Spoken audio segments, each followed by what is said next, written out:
மணப்பாறையில் உள்ள 4ஆம் வகுப்பு மாணவி பாலியல் தொல்லைக்காளான தனியார் பள்ளியில் கல்வித்துறை அதிகாரிகள் 4 மணி நேரத்திற்கு மேலாக விசாரணை மேற்கொண்டு வருகின்றனர். இதுகுறித்து எமது செய்தியாளர் இளவரசன் நேரலையில் வழங்கும் கூடுதல் விவரங்களை தற்போது கேட்கலாம். இளவரசன், இது தொடர்பான கூடுதல் விவரம் என்ன? பதிவு பண்ணுங்க.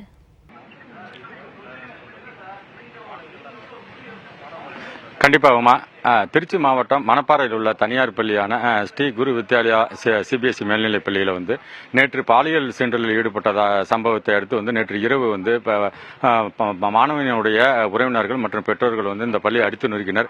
மிகப்பெரிய ஒரு சாலை மறியல் போராட்டத்தில் ஈடுபட்ட நிலையில் இந்த சம்பவம் குறித்து இன்று பள்ளிக்கு விடுமுறை அளிக்கப்பட்டுள்ளது. இந்த விடுமுறையை அடுத்து தற்பொழுது அந்த பாலியல் சீண்டலுக்கு உண்டான பள்ளியினுடைய தாளர், அதாவது சுதாவின் கணவர் வசந்தகுமார் உள்ளிட்ட 5 பேர் தற்பொழுது கைது செய்யப்பட்டுள்ளனர். இந்நிலையில் கல்வித்துறை அதிகாரிகள், அதாவது மாவட்ட கல்வித்துறை அலுவலர் பேபி அவர்கள் உத்தரவின்படி தற்பொழுது 4 மணி நேரத்திற்கு மேலாக கல்வித்துறை அதிகாரிகள் இந்த பள்ளியில் பயிலும் மாணவர்களினுடைய பெற்றோர்கள் மற்றும் ஆசிரியர்களிடம் தனித்தனியாக விசாரணை நடத்தி வருகின்றனர்.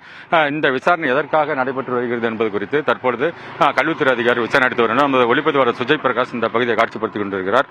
அதாவது ஸ்ரீ குரு வித்யாலயா பள்ளியில் தான் இந்த விசாரணை நடைபெற்றுக் கொண்டிருக்கிறது. இந்த பள்ளியினுடைய தாளருக்கு 2 பள்ளிகள் இருக்கிறது. அது ஒன்று சிபிஎஸ் பள்ளி, மற்றொன்று குரு வித்யாலயா மெட்ரிகுலேஷன் பள்ளி என 2 பள்ளிகள் இருக்கும் நிலையில் இந்த பள்ளியில் தான் இந்த 4ஆம் வகுப்பு பயிலும் மாணவியிடம் பாலியல் சீண்டல் நடைபெற்ற சம்பவம் நடைபெற்றுக் கொண்டிருக்கிறது.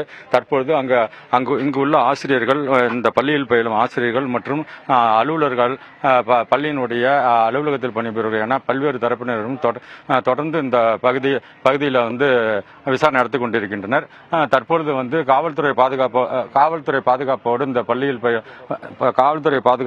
பள்ளியில் பயிலும் ஆசிரியர்கள் மற்றும் மாணவர்களின் பெற்றோர்களிடம் தொடர்ந்து கல்வித்துறை அதிகாரிகள் விசாரணை நடத்தினர். இந்த விசாரணைக்கு பிறகு இப்பொழுது நாம் நேரடியில் பார்த்துக் கொண்டிருக்கிறோம். பள்ளியினுடைய ஆசிரியர்கள் அனைவரும் வீட்டிற்கு அவர்கள் அனுப்பப்படுகின்றனர். இதில் குறிப்பாக 4ஆம் வகுப்பு படிக்கும் பள்ளி மாணவி மற்றும் இதேபோல பள்ளியில் பாலியல் சீண்டல் சம்பந்தமாக மாணவி அந்த வகுப்பு ஆசிரியரிடம் புகார் கொடுத்தும் அவர்கள் இதை பள்ளியினுடைய தலைமைக்கு கொண்டு செல்லவில்லை என்பது கல்வித்துறை அதிகாரிகளுடைய விசாரணையில் தெரிய வந்துள்ளது.